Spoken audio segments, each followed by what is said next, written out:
예레미야 46장부터 51장까지가 하느님의 심판에 관한 말씀입니다.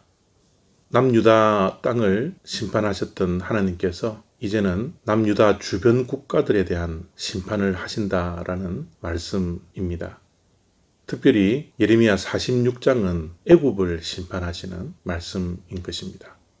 하나님께서 심판하시는 말씀을 우리가 볼 때 꼭 기억해야 할 것이 두 가지가 있습니다.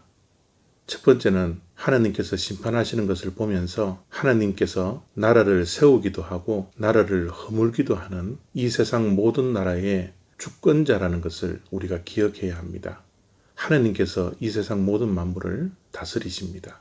두 번째 우리가 기억해야 하는 것은 하나님은 공의로우신 분이라는 겁니다. 하나님께서 심판하실 때 불공평하게 심판하시지 않습니다. 공의롭다라는 뜻은 공평과 정의가 합쳐진 말씀이죠. 하나님께서는 공평하게 또 정의롭게 심판하신다는 것을 우리가 반드시 기억하시면서 말씀을 보아야 합니다. 예레미야 46장 14절 15절 말씀입니다. 너희는 애굽에 선포하며 믹돌과 놉과 다바네스에 선포하여 말하기를 너희는 굳건히 서서 준비하라. 내 사방이 칼에서 삼키웠느니라. 너희 장사들이 쓰러짐은 어쩌미냐. 그들이 서지 못함은 여호와께서 그들을 몰아내신 까닭이니라. 하나님께서는 바벨론 느부갓네살 왕의 손을 빌려서 이 세상 나라들을 심판하십니다. 애굽도 하나님께서 바벨론을 도구로 삼아 심판을 하시는데 바벨론이 강력해서 애굽 땅이 무너지는 것이 아닙니다. 느부갓네살 왕이 싸움을 잘해서 애굽이 심판받는 것이 아닙니다. 애굽의 장사들이 힘이 없어서 무기가 없어서 전략이 없어서 패하는 것이 아닙니다. 이 심판은 하나님께서 하신다라는 겁니다.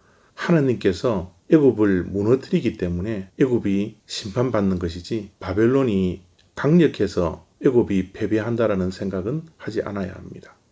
왜 하나님께서 애굽을 심판하셔야만 했을까요? 이것도 두 가지 이유가 있는데요. 첫 번째는 애굽이 우상 숭배의 나라였기 때문에 그렇습니다. 애굽의 스핑크스를 한번 생각해 보십시오.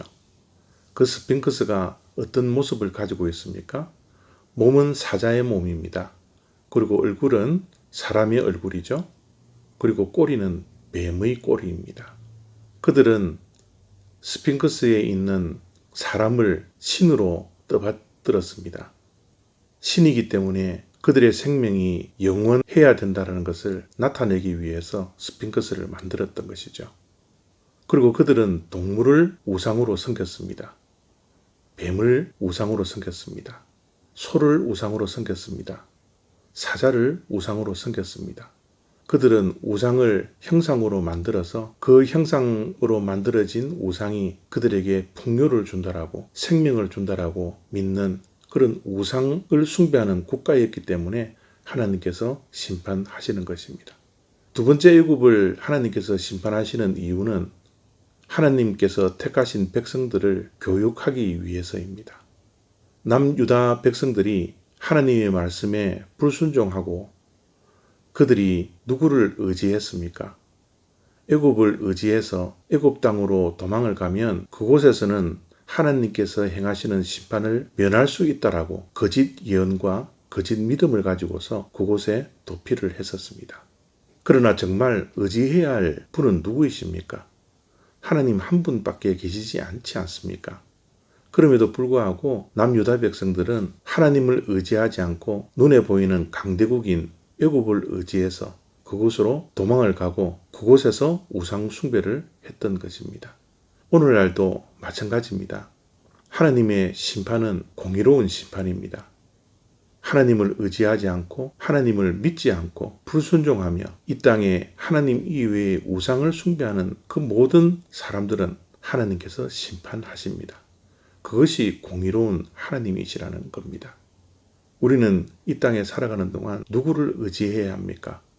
누구를 믿고 살아가야 합니까?